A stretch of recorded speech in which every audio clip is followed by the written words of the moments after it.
So I got a couple videos up. We're gonna learn the basics about the system, maybe go a little bit more in depth, um, and see how it compares. Let's go. The United States government is structured around three main branches: the legislative, the executive, and the judicial. This design, rooted in the Constitution, ensures a system of checks and balances, preventing any one branch from gaining too much power. First, we have the legislative branch, which is primarily responsible for making laws. This branch is bicameral, consisting of two chambers: the Senate, with 100 senators, and the House of Representatives, which has 435 members. Together, they debate and pass legislation, control federal spending, and have the power to declare war. Next is the executive branch, headed by the president. This branch is tasked with enforcing laws and administering the government. It includes the vice president, the cabinet, and numerous federal agencies. The cabinet consists of 15 departments, such as the Department of Defense. Cabinet department. So it never broke it down like this when we looked at the Canadian system, but education, defense, finance is financing here, commerce, Zoom. And the Department of Education, each overseeing specific areas of public Maybe policy. treasury. Finally, we have the judicial branch, which interprets laws and ensures they comply with the Constitution. At its core is the Supreme Court, the highest court in the land, along with lower federal courts. The judiciary has the power to review laws and executive actions, ensuring that they align with All right, I have double audio again. I guess kick. All right, I have double audio. Yep, there we go. constitutional principles. Together, these branches work in concert to uphold democracy, protect individual rights, and maintain the rule of law in the United States. The executive branch is the most visible and powerful branch of the U.S. government, led by the president. As commander in chief of the armed forces, the president serves as the nation's top military leader with the authority to deploy troops and wage war. But the president's role extends far beyond the battlefield. As chief executive, the president is responsible for enforcing and administering the law. Think of the president as the CEO of the federal government, overseeing a vast bureaucracy of agencies and departments. At the heart of this bureaucracy lies the cabinet, a group of advisors consisting of the vice president and the heads of 15 executive departments, So these are all chosen by the president, correct? such as the Department of State, Department of Defense, and Like he picks the president picks the leaders of each of these departments. Department of Education. The State Department, for example, is responsible for conducting foreign policy and protecting American interests abroad. Led by the Secretary of State, this department negotiates treaties, appoints ambassadors, and gathers intelligence to inform the president's decisions. Meanwhile, the Defense Department, under the leadership of the Secretary of Defense, is tasked with Secretary of War now. maintaining a strong military capable of defending the nation against threats both foreign and domestic. But the executive branch is more than just the president and cabinet. It also includes a wide array of independent agencies, each with its own specific mission and area of expertise. Take the mission and area of expertise. Okay, I'm just gonna close the Twitch one, the kick one I have open here. Environmental There we go. Protection Agency, EPA, for instance. Established in 1970, the EPA is charged with protecting human health and the environment by enforcing laws like the Clean Air Act and the Clean Water Act. Led by an administrator appointed by the president, the EPA operates independently of the cabinet, allowing it to make decisions based on scientific evidence rather than political considerations. Another notable independent agency is NASA, the National Aeronautics and Space Administration. Founded in 1958, NASA is responsible for the nation's civilian space program, conducting research. Weren't they just talking about building a moon base? That's the latest news I've heard out of NASA, at least. An exploration that pushes the boundaries of human knowledge. From sending astronauts to the moon to launching powerful telescopes that peer into the depths of the cosmos, NASA's achievements have inspired generations of Americans and reminded us of the boundless potential of human ingenuity. And then there's the CIA, the Central Intelligence Agency. As the nation's premier intelligence agency, the CIA gathers and analyzes information from around the world to help policymakers make informed decisions. Operating under the Director of National Intelligence, the CIA employs a vast network of spies, analysts, and support staff to monitor threats, track down terrorists, and So the CIA is an independent agency of the government. provide early warning of potential crises. So while the president may be the most visible member Legislative, executive, judicial. of the Okay. executive branch, he or she is just the tip of the iceberg. Beneath the surface lies a vast and complex network of agencies and departments, each working to fulfill its unique mission and serve the American people. It's a system that may seem daunting at first glance, but one that has proven remarkably resilient and effective in meeting the challenges of a rapidly changing world. The legislative branch, embodied by the United States Congress, is the heart of American democracy. This bicameral institution, consisting of the Senate and the House of Representatives, is responsible for drafting, debating, and passing the laws that govern our nation. At the core of Congress lies the Senate, a body of 100 members, 2 from each state, who serve 6-year terms. The Senate is often referred to as the upper chamber due to its more exclusive membership and longer terms. Senators are tasked with advising the president on treaties and confirming presidential appointments, from Supreme Court justices to cabinet members. They also have the sole power to try impeachment cases, serving as a check on the executive branch. The House of Representatives, on the other hand, So the Senate, if it's 2 from each state, that means that the larger states have a lower per capita representation. Yeah, the less populous states have a larger per capita representation in the Senate. Hmm. Okay. is the lower chamber, with 435 members elected every 2 years from districts across the country. The number of representatives per state is based So when they talk about midterm, are they re-electing the House of Representatives?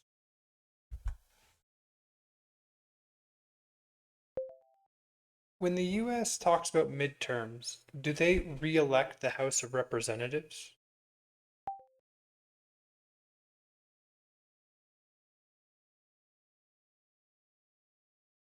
Ooh, answer fast. Yes.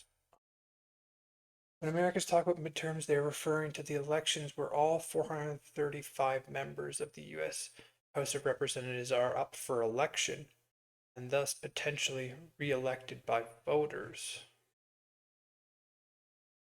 Okay. Every representative serves a 2-year term. Because of this short term, the entire House must stand for election every even number year.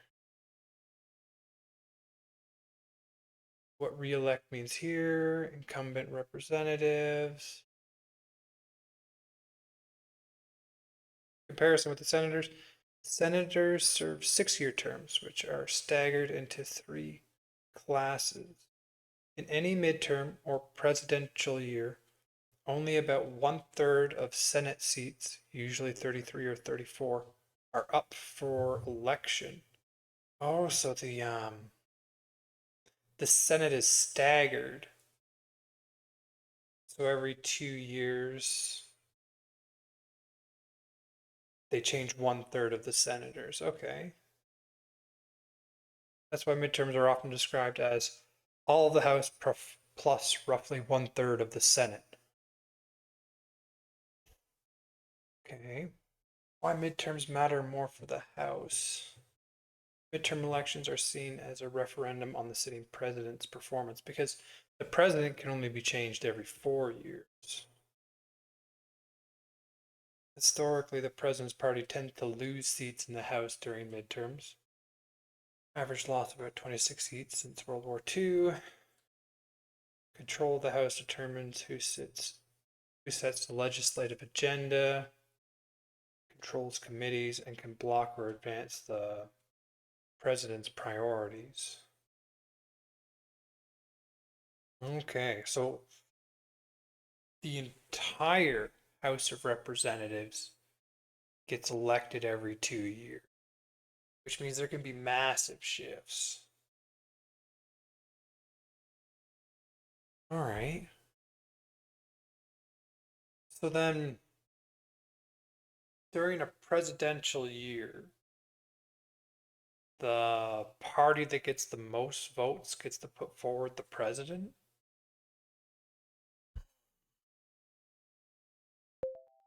How is the president in the United States selected?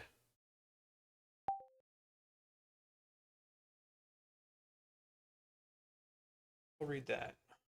Based on population, ensuring that the most populous states have the greatest voice. The House Okay, so the House of Representatives is more of a per capita, like the amount of seats you get is determined by the population of your state. All right. is responsible for initiating revenue bills and impeaching federal officials, and its members are closer to the people, with shorter terms and more frequent elections. But Congress is more than just the sum of its parts. It is a complex web of committees and subcommittees, each specializing. So we read about this for the in Canada too. Committees and subcommittees are essentially groups of members from the House of Representatives uh, put forward to like solve a specific problem or debate a specific topic, essentially to go more in depth on a specific topic so that they can then present that to the House of Representatives as a whole and make a more informed decision on the laws. In a particular area of policy. These committees are the workhorses of Congress, conducting hearings, gathering evidence, and drafting legislation. From the powerful Appropriations Committee, which controls federal spending, to the Judiciary Committee, which oversees the courts and law enforcement, each committee plays a vital role in shaping the laws of the land. Two key legislative agencies that support the work of Congress are the Congressional Budget Office, CBO, and the Government Accountability Office, GAO. The CBO provides nonpartisan analysis of the budget and economic issues, helping lawmakers make informed decisions about spending and taxation. The GAO, on the other hand, is the investigative arm of Congress, auditing government agencies and programs to ensure accountability and efficiency. So while the president may be the face of the executive branch, it is Congress that holds the real power of the purse and the pen. From the halls of the Capitol to the committee rooms and legislative agencies, the legislative branch is the engine that drives the machinery of government, ensuring that the will of the people is reflected in the laws of the land. The judicial branch, anchored by the Supreme Court, serves as the guardian of the Constitution and the final arbiter of the law. This branch is tasked with interpreting the meaning of laws, applying them to specific cases, and ensuring that they do not conflict with the higher authority of the Constitution. The federal court system is a three-tiered pyramid with the Supreme Court at the apex. At the base are the district courts, where federal cases are first heard. Supreme Court, Courts of Appeal, 13 of them, and then District Courts, 94. There are 94 district courts across the country, each with its own jurisdiction. If a party is unsatisfied with the district court's ruling, they can appeal to one of the 13 courts of appeals, which review the legal issues raised in the case. But it is the Supreme Court that has the final say. Composed of 9 justices, including 1 Chief Justice, the Supreme Court stands as the ultimate interpreter of the Constitution. When the court grants a writ of certiorari, it agrees to hear a case, usually because it involves an important question of federal law or a potential conflict with the Constitution. During oral arguments, the justices grill the attorneys, probing the legal reasoning behind their positions. Behind the scenes, the justices engage in vigorous debate.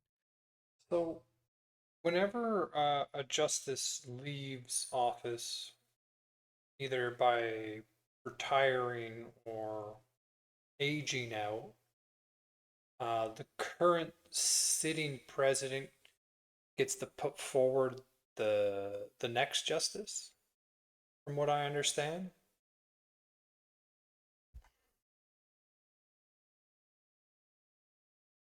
Okay, what was I asking here? How is the president in the United States selected? President of the United States is not elected by a direct national popular vote. I remember seeing that because wasn't when Trump ran against Hillary, didn't Hillary have the popular vote? Trump won because it's not elected by a direct popular vote. Instead, the US uses an indirect system established by the Constitution. Voters choose electors who then formally elect the president, vice president through the Electoral College. Here's a clear step-by-step breakdown of how it works in practice today.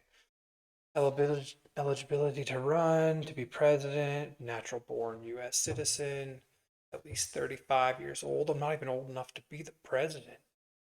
US. Why you gotta be 35? I've lived in the US for at least 14 years. I assume you have to be all of those. But if you've been a natural born citizen, I guess you could move away. Candidates from major parties like Democrats or Republican or third parties typically register with the Federal Election Commission and begin campaigning 1 to 2 years before election day. Primaries and caucuses. Each political party holds state level contests called primaries or caucuses to choose their presidential nominee. Voters in each state vote for a candidate or delegate pledges to that candidate. This process narrows the field until one candidate per major party secures enough delegates. By late spring/early summer, each party holds a national convention where they officially nominate their ticket. One president candidate plus one vice presidential running mate. General election day. This is what most people think of as election day in 2028. It'll be November 7th, 2028. Voters go to the polls and select a presidential ticket. Important, when you vote for a candidate, you're actually voting for a slate of electors pledged to that candidate in your state. Your vote contributes to the statewide tally.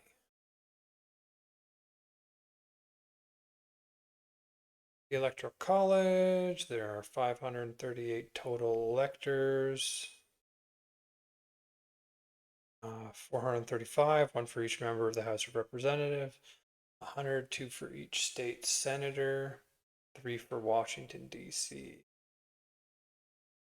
Okay, so that's the senator thing again. Or that is a state, you get 2 per state, and it's not affected by how many people are in the state.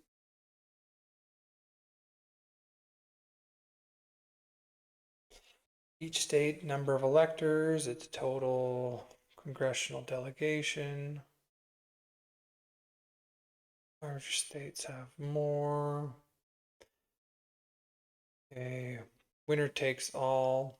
Like I'm saying here, larger states have more. California has 54. Smaller states like Wyoming only have 3 senators plus representatives. So 2 of that is senators. So as representatives, they only have 1 population wise. So having 2 senators is provides Wyoming a lot more leverage within the government.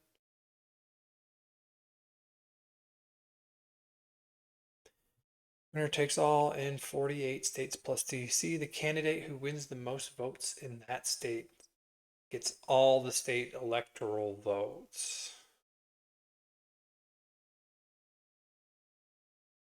Exception: Maine and Nebraska split some electors by congressional district.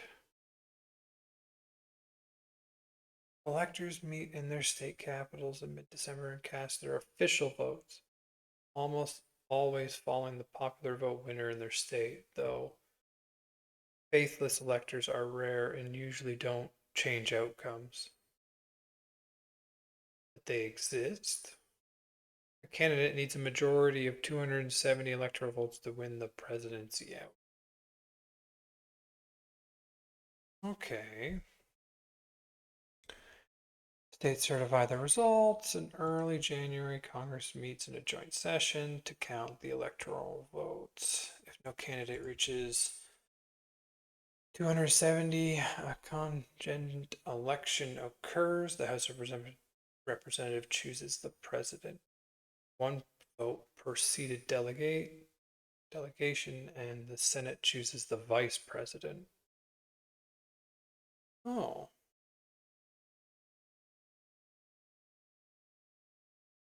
Yeah, that's really set up for a two-party system because 270 is half of the total votes, right? Or near.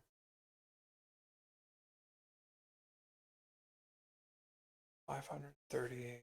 See.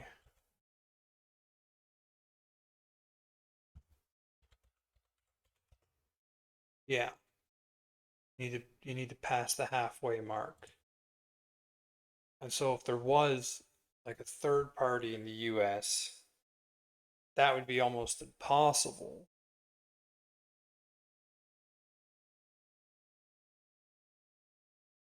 So you'd always be falling back on this other system. The House of Representatives chooses the president.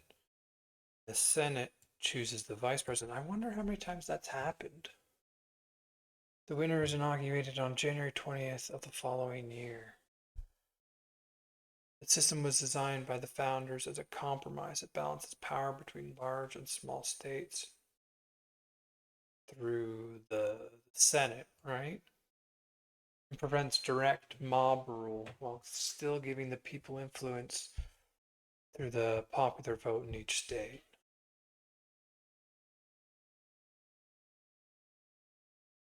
The process emphasizes state by state competition rather than a single nationwide tally. Okay. Well, let's go back to it. Often exchanging draft opinions as they strive to reach a consensus. When the court issues its ruling, it becomes the law of the land, binding on all lower courts. The Supreme Court's interpretations can have far-reaching consequences, shaping everything from civil rights to economic policy. In cases like Brown versus Board of Education, which struck down racial segregation in public schools, or Obergefell versus Hodges, which legalized same-sex marriage nationwide, the court has played a pivotal role in advancing social justice and protecting individual liberties. But the judicial branch is more than just the Supreme Court. It is supported by a network of agencies, such as the Administrative Office of the U.S. Courts, which provides administrative support and guidance to the federal courts. The Federal Judicial Center conducts research and offers education programs for judges and court staff, while the U.S. Sentencing Commission establishes sentencing policies for the federal criminal justice system. Together, these institutions form the backbone of the judicial branch, ensuring that the rule of law is upheld and that justice is administered fairly and impartially. From the district courts to the Supreme Court, the judicial branch serves as a vital check on the power of the other branches, protecting the rights of individuals and safeguarding the principles of democracy. State and local governments play a vital role in the lives of citizens. State governments mirror the federal structure, with executive, legislative, and judicial branches. Governors lead the executive branch, while state legislatures craft laws and state courts interpret them. Local governments, such as city councils and county boards, tackle community issues like zoning, public safety, and budgets. Local law enforcement works to maintain order and build trust. State and local governments bring governance close to the people, addressing their daily needs and concerns. Whether through state legislation or local ordinances, these governments shape the lives of individuals and communities across America. All right, my friend, we've covered a lot of ground when it comes to the US government. You may find the information a bit dense, but don't worry. We've created a handy diagram and you can download it in the description or the pinned comment. You can also download the presentation slides of this video for a closer look. Finally, if you enjoyed the information a bit dense, but don't worry. So, the legislative branch, you have the Senate and the House of Representatives. The Senate, essentially, there's an election every 2 years where you get to replace 1/3 of the Senate and you get to replace the entirety of the House of Representatives. And that's the primary governing body. So essentially similar to the House of Commons in Canada. Committees. You have the executive branch, which is your president, and essentially the people, the president. Let me check that. The cabinet. Does the president pick and choose who leads each of the cabinet? Called cabinet departments.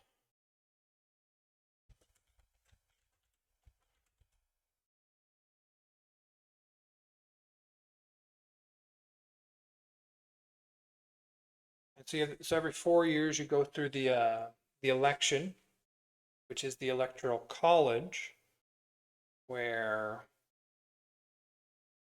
the senators and the House of Representatives each have like electors that send and vote for the president based off who wins each state. And let's see.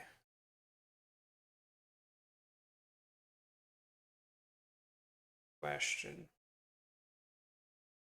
No, the president does not unilaterally pick and choose who leads the 15 cabinet departments.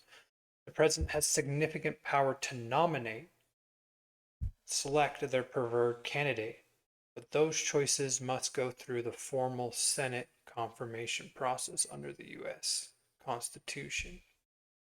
Advice and consent are, this is key example of check and balances in the federal executive branch. Okay. So the Senate has to confirm any of the choices he puts forward. I remember seeing that on the news. But like if you're president, assume that most senators will. I mean, you only replace 1/3 of the Senate 2 years.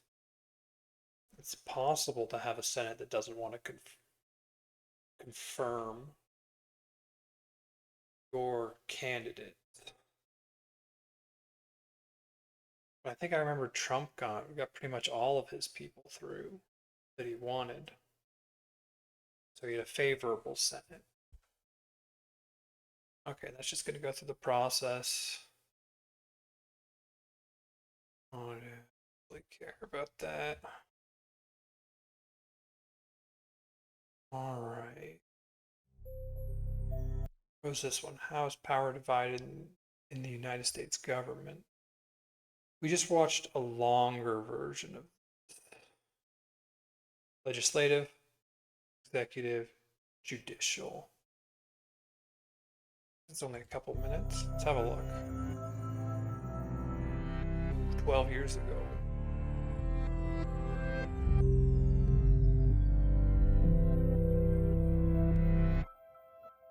Have you ever wondered who has the authority to make laws or punish people who break them?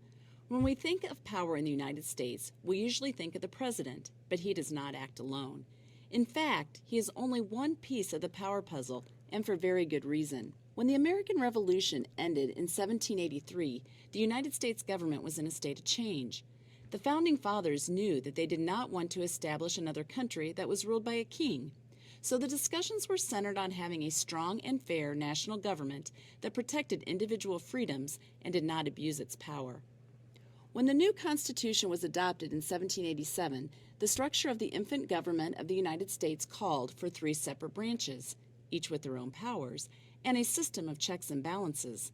This would ensure that no one branch would ever become too powerful because the other branches would always be able to check the power of the other 2. These branches work together to run the country and set guidelines for us all to live by. The legislative branch is described in Article 1 of the U.S. Constitution. Many people feel that the Founding Fathers put this branch in the document first because they thought it was the most important. The legislative branch is comprised of 100 U.S. senators and 435 members in the U.S. House of Representatives. This is better known as the U.S. Congress. Making laws is a primary function of the legislative branch, but it is also responsible for approving federal judges and justices, passing the national budget, and declaring war. Each state gets 2 senators and some number of representatives depending on how many people live in that state. The executive branch is described in Article 2 of the Constitution. The leaders of this branch of government are the president and vice president, who are responsible for enforcing the laws that Congress sets forth. The president works closely with a group of advisors known as the cabinet. These appointed helpers assist the president in making important decisions within their area of expertise, such as defense, the treasury, and homeland security. The executive branch also appoints government officials, commands the armed forces, and meets with leaders of other nations. All that combined is a lot of work for a lot of people. In fact, the executive branch employs over 4 million people to get everything done. Whoa. The executive branch. So these are all, I assume these are all the 15 different departments. Like, if you have the Department of Defense, I guess all the military is considered to be a part of the Department of Defense or Department of War, whatever they call it now.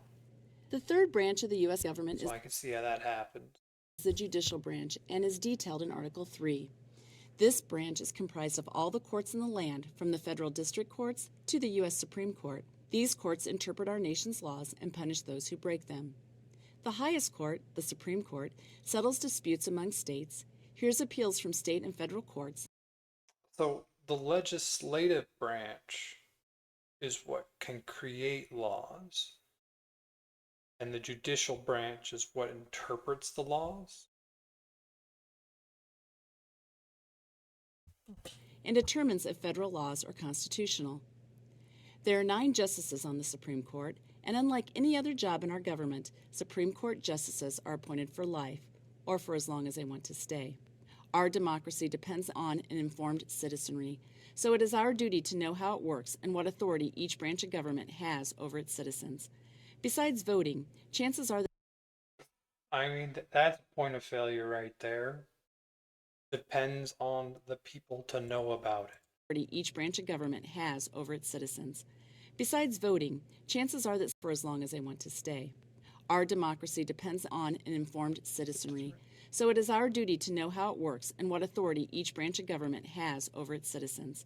Besides voting, chances are that sometime in your life you'll be called upon to participate in your government, whether it is to serve on a jury, testify in court, or petition your congressperson to pass or defeat an idea for a law. By knowing the branches, who runs them, and how they work together, you can be involved, informed, and intelligent. So, does the U.S. let me just ask this. In Canada, you have to be a member of a political party to vote for the leader of the party. How does that work in the U.S.?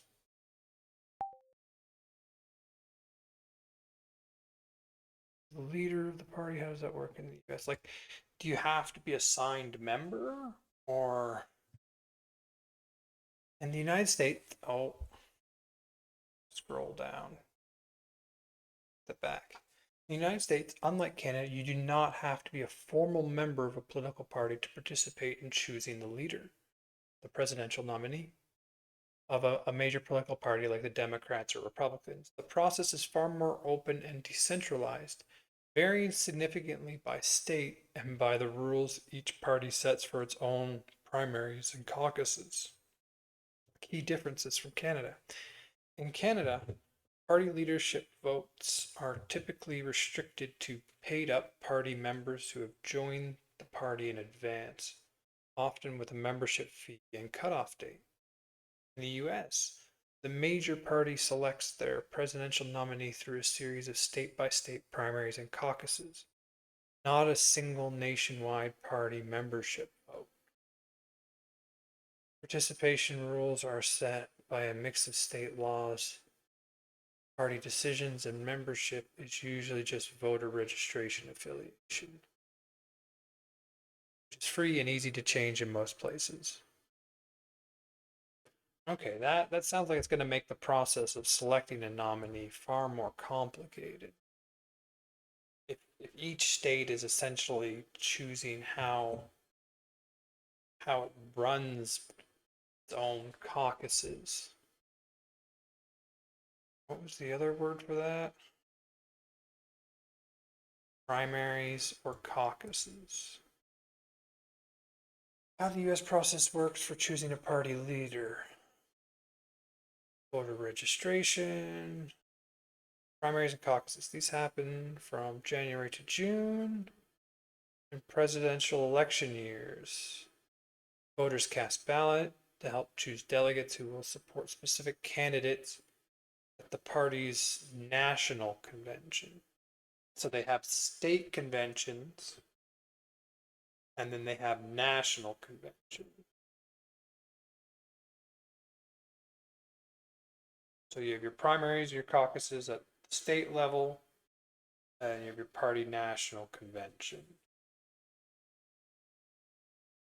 The candidate who accumulates the most delegates wins the party's nomination and becomes its leader for the general election. Oh, there's different types of primaries and caucuses. Closed primaries and caucuses, open, semi-open, or semi-closed. In short, many states, independents, and even members of the opposing party can help choose a party's nominee in open systems. This is a big contrast to Canada's stricter membership requirements. So you can go, if it's an open primary caucus, you can go to a party that like you don't relate with and help choose their leader. Okay. Let's actually read these. Closed primaries and caucuses, only voters registered with that specific party can participate. Open primaries caucuses. Any registered voter can choose which party's primary to vote in on election day. You pick one. Can't vote in both. Okay.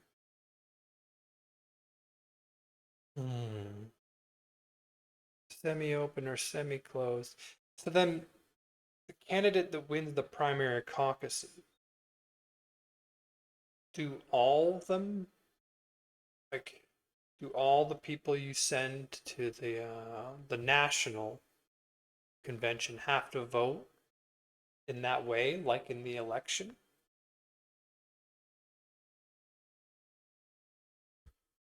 National conventions delegates chosen via the primary caucus gather in the summer to formally nominate the candidate who has a majority of delegates. Nominee then selects vice president running mate and becomes the party standard bearer. Why this system exists. The U.S. approach emphasized broader voter participation and state flexibility rooted in federalism. It can lead to crossover voting, where people try to influence the other party's nominee. I mean, that makes sense. Which some criticize as diluting party control, while supporters say it makes the process more democratic and moderate.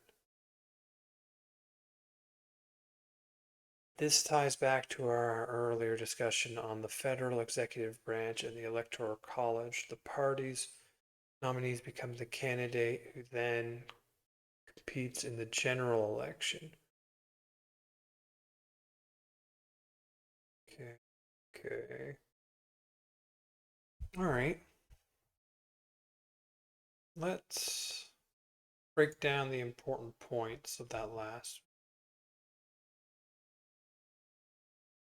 Historical context and purpose. After the American Revolution that ended in 1783, the founding fathers wanted a strong national government but feared repeating the monarchy they had just fought against. The 1787 Constitution created a system with three separate branches of government, each with its own powers, plus build in checks and balances to stop any branch from becoming too powerful. The legislative branch, this is Congress, made up of the Senate and the House of Representatives. Its main job is making laws, but it also approves federal judges and justices, passes the national budget, and declares war. The executive branch, led by the president and vice president, they enforce the laws Congress passes, work with the cabinet of advisors, appoint officials, command the armed forces, and handle foreign relations. The branch employs over 4 million people. Judicial branch includes federal courts up to the Supreme Court.